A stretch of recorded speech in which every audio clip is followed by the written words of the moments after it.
Railway की एक monopoly company जिसके अंदर निवेशक जो है वो बहुत ज्यादा इंटरेस्ट दिखाता है, आज की डेट में बहुत ज्यादा अंडर परफॉर्म कर रहा है निफ्टी के comparison. Hi, this is Dev and watching traders diary, और आज हम बात कर रहे हैं आईआरएफसी की। स्टॉक के अंदर अगर आप देखेंगे तो 126 रुपए 16 पैसे का प्राइसिंग देखने को मिल रही है। 3 महीने की बात करेंगे तो निफ्टी के कंपैरिजन नेगेटिव रिटर्न डिलीवर कर चुका है 13.18% का, एंड निफ्टी यहां पर -3.40% का नेगेटिव रिटर्न दे रही है। एंड देखिए 2023 से लेकर अभी तक का करंट में चार्ट हमें देखने को मिल रहा है, एंड पुराने डेटा के हिसाब से ये स्टॉक अब आ चुका है बिल्कुल 2024 से मार्च के आसपास के जो लो लगे थे 120 रुपए या 116 रुपए के आसपास, हम बिल्कुल यहां पर ना उसके तकरीबन करीब करीब पहुंच चुके हैं। तो ऐसे में बहुत भयानक फॉल यहां पर देखने को मिल रहा है 13%, तो सिर्फ 3 महीने का यहां पर जो है ना नेगेटिव रिटर्न की बात है। अगर आप उच्चतम लेवल से देखेंगे तो 219 रुपए के आसपास के हाईज लगे थे या 226 रुपए के आसपास के हाई लगे थे। वहां से अगर आप देखेंगे 100 रुपए का एक लॉस हमें देखने को मिल रहा है पर शेयर के अंदर। एंड देखो बॉस, आज है 11 फरवरी एंड 10 तारीख तक हर महीने की म्यूचुअल फंड का डेटा हर स्टॉक के अंदर क्लियर हो जाता है। यहां पर भी क्लियर हो गया, आपके सामने डेटा है। HDFC बैलेंस एडवांटेज फंड जो कि आपका सबसे टॉप पर आता था, अब यहां पर आता है फोर्थ पोजीशन पर। दिसंबर का डेटा उठा के देखेंगे, यहां पर आपको बहुत ही बेहतरीन देखने को मिलेगा। सबसे ज्यादा होल्डिंग इन्हीं के पास थी इस स्टॉक की। ये 51% अपना बुक कर लिए।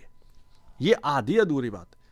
दरअसल म्यूचुअल फंड ने जनवरी से यहां पर ना अपना एंटर करना स्टार्ट किया PSUs के अंदर, एंड बहुत ही मोटा रिटर्न बनाया, एंड बजट जो हुआ था तब यहां पर सब कुछ बुक कर कर निकल गए। सिर्फ और सिर्फ रिटेल निवेशक बचा था उस बजट तक, एंड उसके बाद भी।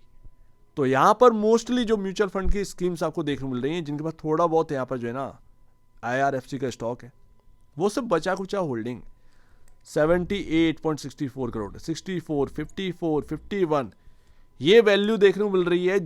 जिस कंपनी का मार्केट कैप 1.5 लाख करोड़ के ऊपर का हो, उस कंपनी के अंदर कुछ ऐसे चुट्टू बुट्टू यहां पर ना एक वैल्यू देखने को मिल रही है। तो यही चीज मैं आपको पहले ही बता रहा था, आज की डेट में भी वही बता रहा हूं कि ये जो म्यूचुअल फंड का यहां पर ना आना हुआ और जाना हुआ, ये काफी कुछ बयां कर दिया आपको बजट के बाद। यानी कि जो 2024 में बजट था ना आपका इलेक्शन के बाद, जून जुलाई के आसपास, उसमें एग्जिट कर देना था, कुछ अपनी होल्डिंग बेच देनी थी उच्चतम लेवल पर किसी भी PSU के अंदर। किसी ने करी होगी तो आज वो सुखमय होगा, और किसी ने नहीं किया है तो आज वो दुखमय होगा।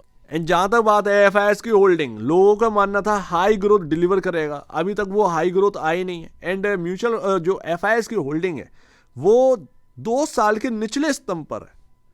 1.01% का होल्डिंग है 2024 दिसंबर में। 2022 दिसंबर में ये होल्डिंग हमें देखने को मिली थी 1.01% की होल्डिंग। तो ये है FIS का होल्डिंग। DIS का होल्डिंग जो है वो ऑलमोस्ट नियर ऑल टाइम लो के पास है। तो ये हाल चल रहा है, एंड ये म्यूचुअल फंड ना काफी कुछ बयां कर रहे हैं। यही चीज हुई थी IRCTC के अंदर एक टाइम पर। लेकिन ये एक हकीकत बात है कि चाहे आप IRFC में पैसा लगाए होते या ना लगाए होते, या फिर आप REC या PFC में लगाए होते, तब भी आप एक लॉस मेकिंग इन्वेस्टर रहते इस मार्केट के अंदर। बिकॉज ऑफ चाहे आप जितना भी अच्छा स्टॉक क्यों ना ले आए, कितना भी अच्छा, चाहे IRFC का बाप क्यों ना ले आए, वो भी आपको लॉस दे रहा होता आज की डेट में। ये हकीकत वाली बात है। A ग्रेड स्टॉक तक लॉस दे रहे हैं। बट बात ये होती है कि ये गिरते बाजार के बाद जब एक तेजी आएगी, रिकवर कौन होगा? सबसे बड़ी बात यहां पर यही आ जाती है, सबसे बड़ा पॉइंट यहां पर यही आ जाता है। एंड इसीलिए कहा जाता है A ग्रेड कंपनी के साथ रहिए कि अगर वो गिरेंगे भी तब भी वो रिकवर करने की दम रखते हैं। सो लेट्स सी, देखते हैं यहां पर क्या रहता है। बट आगे का कुछ पता नहीं है। अभी का सिनेरियो, करंट सिनेरियो काफी खराब है। IRFC के अंदर जो प्राइस टू बुक वैल्यू चली है वो 3.29 टाइम पर चल रही है। PFC की 1.19 टाइम पर है। 1.45 टाइम पर आपका जो है REC लिमिटेड की प्राइस टू बुक वैल्यू देखने को मिल रही है। एंड ये आपको बता रहे हैं कि चाहे आप रिटर्न ऑन इक्विटी की बात कर लो, रिटर्न ऑन कैपिटल एम्प्लॉयड की बात कर लीजिए, IRFC के सामने सबसे ज्यादा बेहतरीन जो है वो इन्हीं दो कंपनियों का है, PFC और REC। चाहे वो प्राइस टू बुक वैल्यू की बात कर लो, चाहे आप रिटर्न ऑन इक्विटी की बात कर लीजिए, चाहे आप आरओसीई की बात कर लीजिए, तो ये सारे बेहतर हैं कंपेयर टू आईआरएफसी। अब ये मत कहिएगा कि ये रेलवे स्टॉक की एक अलग बात है और पावर स्टॉक की अलग बात है।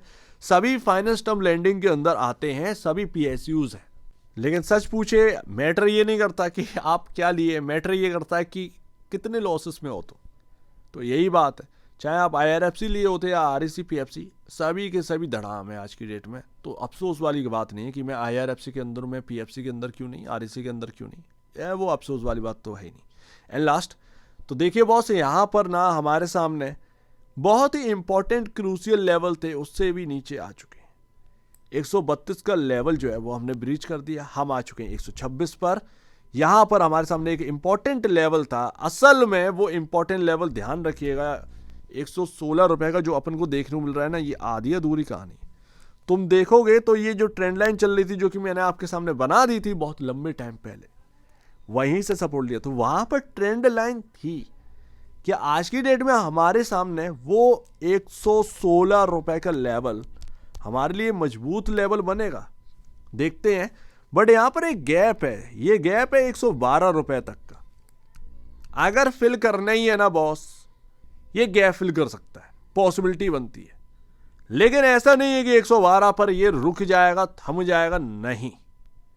हो सकता है ये साइकोलॉजिकल लेवल किसी भी स्टॉक के अंदर 100 रुपए होता है, वो 100 रुपए तक जाए और एक बेस बनाने की कोशिश करे। एंड बस वहीं से एक मार्केट के अंदर जो है वो शायद हमें एक बॉटम है वो देखने को मिल जाए।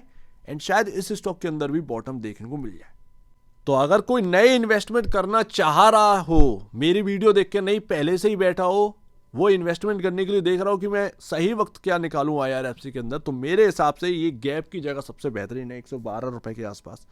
अब बहुत ज़्यादा डिफरेंस रह नहीं गया ब्रो, यहाँ पर आप चाहें तो उस गैप का वेट कर लो, और अगर वो गैप मिल जाए तो यहाँ पर इन्वेस्टमेंट कर लीजिए। बट मुझे पता नहीं है कि क्या यहाँ पर ना आपके सामने ये जो बेस है इधर बन जाएगा नहीं बन जाएगा, ये मुझे नहीं पता। ये आप अपने फाइनेंशियल एडवाइजर से जरूर पूछिएगा कि आपको क्या करना है अगर वो 112 रुपए वो गैप फिलिंग होते हुए देखने को मिल जाए। ठीक है। दूसरी बात, क्या वैल्यूएशन बहुत अच्छी है? नहीं, वैल्यूएशन के मामले में अगर तुम बात करोगे तो यहां पर सिर्फ और सिर्फ आरईसी और पीएफसी का डंका बजता है, जो कि वहां पर ग्रोथ भी है। आईआरएफसी के नंबर्स जितने भी आए क्वार्टरली, उसमें ग्रोथ हमें देखने को नहीं मिली है। एक बहुत ही नॉमिनल ग्रोथ हमें देखने को मिली है। लेकिन जो एक ना बहुत बड़ा यहाँ पर उछाल हो चुका था इस स्टॉक के अंदर, वो क्वार्टरली नंबर बिल्कुल अगेंस्ट थे उसके। तो ये प्रॉब्लम आ पड़ी है। तब क्या होता था, मार्केट के अंदर चल रहा था सट्टा बुरी तरीके से। ये हकीकत बात है, मार्केट के अंदर सट्टा चला है। आज की डेट में जो इन्वेस्टर बहुत बुरी तरीके से फंसा हुआ है ना, वो मार्केट के सट्टे की वजह से हुआ है। तुम्हारी खुद की गलती नहीं है कि तुम आईआरएफसी या किसी पीएफसी के अंदर या किसी और स्टॉक के अंदर फंस गए, नहीं।